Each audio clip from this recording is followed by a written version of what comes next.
It's bedtime. I don't know why I'm filming this, but we're going to be talking about my April reading wrap up. I'm so tired. I don't know why I'm filming this right now. It's like 10 p.m, but I felt like filming a reading wrap up for my YouTube, and it's pretty much the last hours of April, so I thought why not do it now before it turns May. So these are all the books I read in April. Forgive me if my energy is low. Like I said, it's my bedtime, but I don't have time to film this tomorrow. I read 5 books this month, which I think is pretty good. Wait, let me double check. It was 5. There's 6 here, but that's because I have 2 copies of the same book. Let me double check.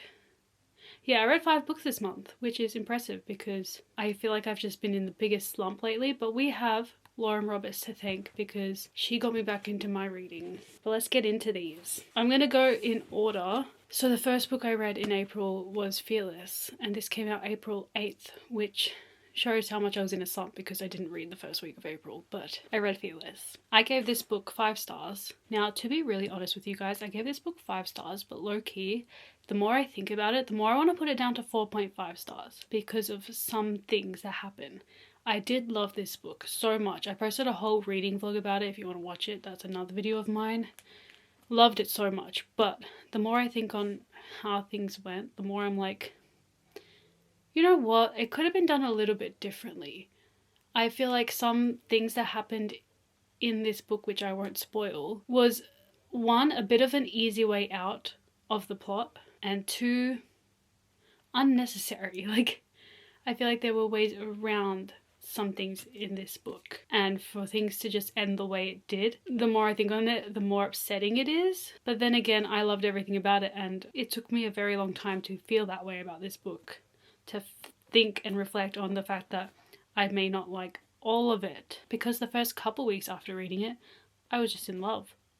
I loved it. But now that I'm finally coming down from that high, I'm just like, wait, there are things missing, and also things that happened that could have went differently, but I'm not too mad about it. So I feel like my rating might stay a 5 because I'm not that upset. I really loved it. I had a great time. Either way, it's above 4 stars. I would tell you the premise of the plot, but it is the 3rd book of the Powerless trilogy, so I'd say just go read Powerless if you haven't, because you're insane if you haven't.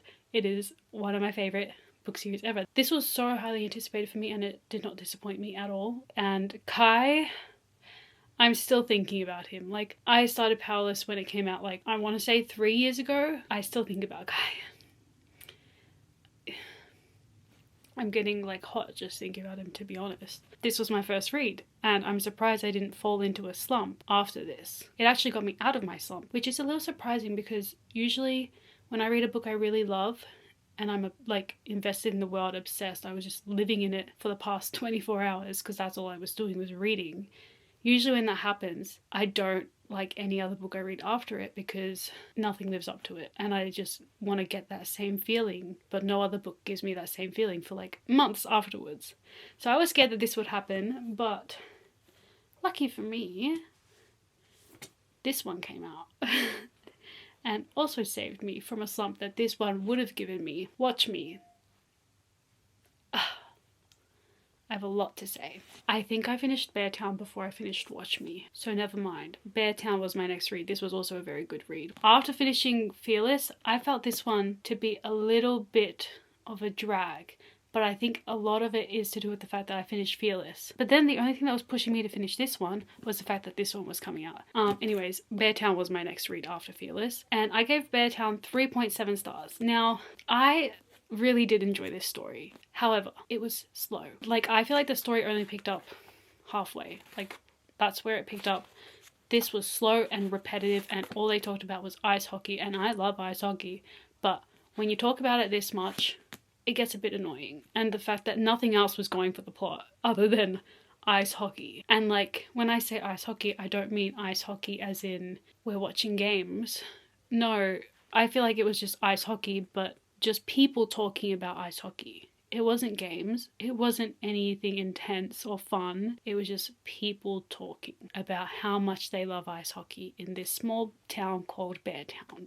But then it picked up, which I am so thankful for because I was feeling the slump coming. But yeah, essentially the story follows Beartown, a town that is remote and rural and small, and it's a town that is slowly falling apart, slowly getting less interesting to everyone, slowly having its downfall. A lot of people are leaving the town is just shrinking. Everyone in this town loves ice hockey, they're obsessed, and they think that ice hockey is what is going to make the town better, which sounds silly saying it out loud. So ice hockey is just a very big deal in this small town. But one night after ice hockey, something happens that changes kind of everything. It literally divides the town into, I don't want to say two halves, I want to say more 75%, 25%.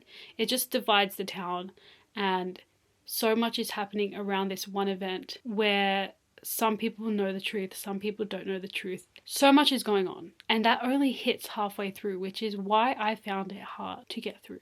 Because the first half, like I said, I feel like nothing happens. But then the last half, everything onwards was great. It was perfect. I love his writing so much. Fredrik Backman's writing, I've never read his books before, but this book, I was honestly impressed. I was in shock, firstly, that a man was writing this way. Now, don't get me wrong, I have liked books from male authors, but every time I've read a book by a male author in my personal experience, I haven't enjoyed it as much. And majority of it is because of the way they write, especially the way they write their women characters. But just to preface, this is only books that I have read by male authors, but the way he has written one of the main characters in this book, one of the female main characters, I was in shock that it was written by a man, because I just found myself relating to a lot of the quotes in this book from that female main character's perspective. And I was like, damn, how does Fredrik get into this mindset of the female main character when he's obviously a male? But not even that, just like a lot of the quotes in this book all around were very good, and the way he writes so seamlessly, like everything just flows so well, in the sense that how I said nothing was happening in the first half, I still found myself reading. Usually if nothing's happening in the first half, I put it down, but his writing was so effortless and easy and kind of satisfying to read that I just kept going with it. So props to Fredrik Backman for that, because I don't know how he does it. I will say, if you pick up this book, check trigger warnings, but I really did enjoy it, and it was a good read for me to get out of my usual comfort zone, because I'm not really a reader of general fiction. This was in my crime fiction section when I found it, but I would consider it more of a general fiction book. But yeah, it was one of my first general fiction reads that I really enjoyed, so I'm happy that I got to branch out to that. But yeah, I found myself slowly falling into the slump after that book. I feel like my rating would have been probably a little bit higher as well if I didn't just come off Fearless, but after that, if I had continued any other book that wasn't Watch Me, I think I would have fallen into a deep slump. But Watch Me came out just as I finished that one. I pushed myself to finish that one before Watch Me came out. And I'm really excited to talk about this one because I loved it. I loved it so much. Now, Watch Me, I gave 5 stars, and unlike Fearless, I do not regret giving this 5 stars. I do not feel like changing my rating. I do not look at it and see, maybe this could have been done differently. I loved it. I loved it. Watch Me is a sequel. I want to say it's like a sequel series to the Shatter Me series. If you are unaware, you definitely cannot read this book if you haven't read all of the Shatter Me series. But this is the first of a new series that follows James, which is Aaron and Adam's little brother. Now, I was terrified. My English, my hopes for this book were so, not so low, but kind of low. Because one, James in Shatter Me was like 10 years old. And I'm here thinking, how am I gonna separate the fact that he was 10 years old and now he's like 21? Like, I wasn't sure how I was gonna see him as a 21-year-old when all I remember of him was a 10-year-old. But girl, when I tell you, James, oh my god, James. I love him. I love him so much. And even the girl, Rosabelle, I think that's how you say her name, Rosabelle, she was so interesting and she was very different to read, and I'm glad. I'm also so happy that she was a strong female main character, because in Shatter Me we got Juliet, and I love Juliet. I don't care what you say about Juliet, I love her. She was locked up for years. Like, I'd like to see you in her position and not be a little bit whiny and annoying. So you can say what you want about my girl Juliet, but I loved her. But it did feel good to read a female main character who wasn't who wasn't a little bit whiny and annoying and a little bit pick me, I'm so small. Well, she was very small, but she didn't say it a lot, which I'm glad. But yeah, essentially this follows James, who secretly sneaks into like the last bit of the re-establishment that they haven't taken down from Shadow. They're still like thriving and doing honestly better than the like actual re-establishment. I forget what it's called. Let me check. It was called Ark Island, the last bit of the re-establishment that they haven't taken down yet, and they're thriving like a lot more. James infiltrates them because he's a silly boy, but he just wanted to prove himself because they still see him as a kid, just like I thought I would. They still all see him as a kid, so he wanted to prove himself to Warner, to Kenji, to Juliet, to everyone in like the rebel group. Are they still considered the rebel group? I don't know, because they kind of took everyone down. But anyways, he infiltrates this Ark Island or whatever it's called, the last bit of the re-establishment, and he meets Rosabelle. Now Rosabelle kills people. She is an assassin on the island whose job is to just assassinate people, and she's under very, very heavy surveillance. I feel like everyone at this Ark Island new re-establishment is under heavy surveillance. It is so late, oh my god. Under heavy surveillance. Rosabelle is an assassin set to kill James, and from there we have a great story. Enemies to lovers. Tahereh Mafi is very good, very, very good at slow burns and prolonging the relationship, so I cannot wait for the next book. I loved every second of this. I read it so quickly. I don't think I've ever felt happier reading a book, to be honest, because as a Shadow fan, as a massive, massive, massive Shadow fan, it felt so good to see Warner. It felt so good to see Aaron. Oh my god. Kenji, Juliet, all of their reappearances, all of their little cameos made me scream. And reading this just felt so nostalgic. I didn't realize how much I missed the Shadow universe and how much I missed all of the characters and how well their dynamics work as a group. They're just so perfect. The found family in this is so perfect. Everything Aaron said as well, I was... Yeah, but also not even that. I went into it waiting to see Aaron, but I found myself loving James a lot. His character is literally a mix of Aaron and Kenji together, and that just makes up for something great. You have to read it to know. I feel like if you're a Shadow fan, it's just like, if you know, you know. Like, it's amazing. I highly recommend. If you have read Shadow and you're having doubts about this and haven't picked it up yet, don't. Tahereh Mafi never fails. It's amazing. And you won't be disappointed. If you haven't read Shadow go read Shadow not just so you can read this, so you can read Shadow but also so you can read this. But 5 stars. Tahereh Mafi, I love you. Can't wait for your next book. And I don't know how you write such good books. It's actually insane. Let's go to my next read. Oh, she was disappointing. Rival Darling by Alexandra Moody. I thought in my head, I just read some really good books. I had a good lineup. I think I need a bit of a palate cleanser. A little ice hockey romance. I shouldn't have picked this up because I didn't love it. I gave this one 2 stars. I will tell you why, but first I will tell you the basis of the plot. This book follows Violet, who has sworn off all jocks. She has sworn off hockey players because her mum, I think, had a bad breakup with a jock. I don't really remember, to be honest, but she just sworn them off. But she's still dating one at the start of the novel. She talks about how she's sworn off hockey players, but she's dating one. Kind of didn't make sense. She thinks it's an exception that she's with her boyfriend, hockey player, jock, and she thinks he's different. Then she goes to a party and sees that he cheats on her, and then that's when she fully swears off jocks. And she's like, no, I'm not ever going near a hockey player again. That is until Reed Darling saves her, and she's thinking, oh, why is an ice hockey player being really nice to me? But then she's still like living by her little pact to herself that she's not going to date a hockey player. So it's kind of an enemies to lovers, but it's not. It's kind of promoted as one, but it's not, because she's just sworn off to them, but she still allows herself to talk to one, And he is just straight up in love with her from the beginning. It is insta love. It is so insta love that I couldn't stand it. My issue is also with the characters, because I feel like they had no other aspirations in this book other than the fact that they want to be with each other. And she doesn't want to be with a hockey player. That was the only dilemma. She didn't want to be with a jock, but she was falling for this hockey player. And then he just loved her at first sight, apparently. But they had no goals. Like, I don't know what she wanted to do in her career. I don't even know if he really liked hockey that much and wanted to keep going with hockey. I know he did like cars and stuff, but that wasn't really important either. Like, it just felt like there was nothing going for these characters other than the fact that they were put in this book to be with each other.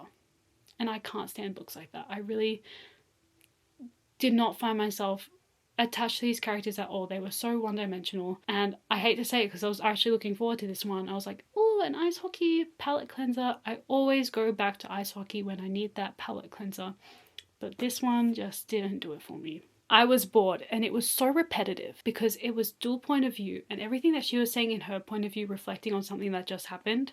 We got his side as well reflecting on the same thing that just happened, and they had the exact same thoughts. I did like the ice hockey aspect of this book. I just didn't love the characters at all. And like I said, they just felt very boring. It was insta-love, and I'm a slow burn girl also.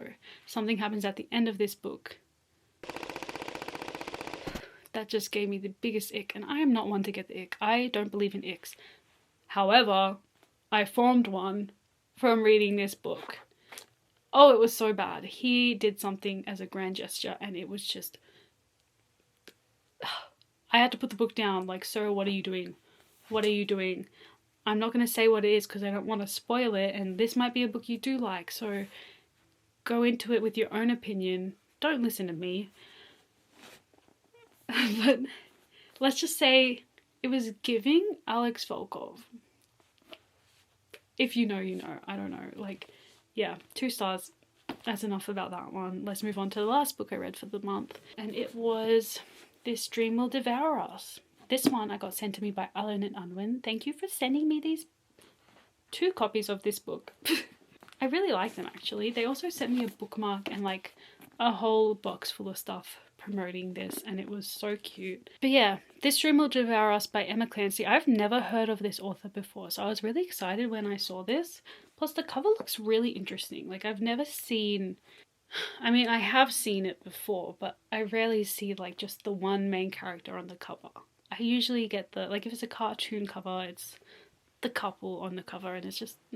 This was a nice change. This book follows Nora Blake, who wins a lottery ticket to attend the Dream Gala event, which is like an event for rich people, pretty much. Rich people who use magic. Now, Nora does not like the magic. There's something called, I don't know how to pronounce it. I read the whole book not knowing how to even spell it out. Levicium? Levicium. I don't know how to say it. But yeah, there's this substance that rich people have made that is magic, and it's pretty much for rich people only because it's very expensive to get.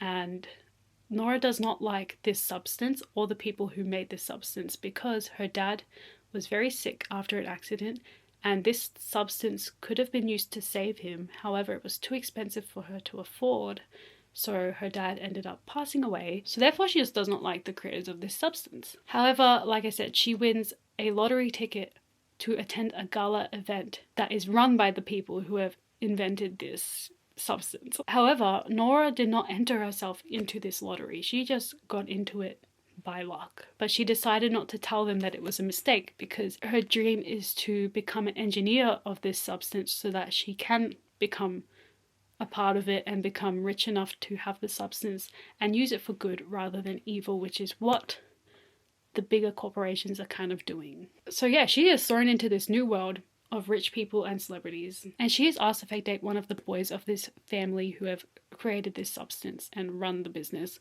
because there has been a rumor going on about him that they need to cover up, so they are using her. But yeah, from there, it's pretty intense, pretty interesting. It reminded me so much of the Inheritance games. So much. Think of Inheritance games, but add magic. and you get this. And it was really, really good, and it was a really fun time as well. But yeah, once Nora is in this high society, she realizes there is a lot of secrets in this family. There is a lot of secrets between all these rich celebrities, and she wants to find out what's going on. Also, I should have mentioned, her brother is really, and that is part of why she wants to attend the gala event, because they promise to help her brother. And also, if she does end up in the system, in the industry, I guess, she can use the substance to help save her brother as well, which she could have done for her father. I really did enjoy this one. I gave it 3.5 stars because as much as I loved it, I wasn't here for the romance subplot that they had going on. I was more invested in the plot itself, which is honestly a little bit weird for me because if there's a romance subplot, I'm eating it up. Whereas the romance subplot in this book, it felt like a love triangle and I was rooting for a specific person, but then the end of the book was pretty disappointing when you consider the romance subplot only.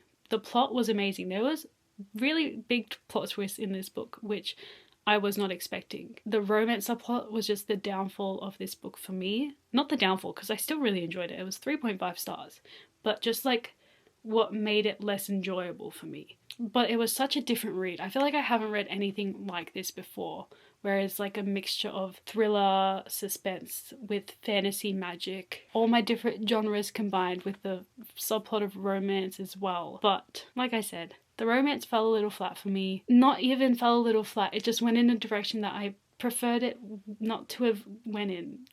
I definitely recommend this one. It came out today, I'm pretty sure. But by the time I post this video, I don't know when it came out. Probably a couple days ago it came out. We'll find out whenever I post this. But I highly recommend picking it up and giving it a try because it's something different. And recently I've been feeling like we need something a little bit different because a lot of books that I'm reading now feel like the same story recycled over and over again, which I don't have a problem with because if I like a book, I'm usually out here searching for something similar. But switching it up a little is always fun. Anyways, those are all the books I read in April. Thank you for watching. Thank you for sitting here with me and letting me talk to you about what I read this month. It feels like a little sleepover. I'm ready for bed. I'm comfy and cozy and I feel like I'm just chilling with you and yapping about books. So thank you for letting me talk and I hope you enjoyed because I had fun. I want to sleep.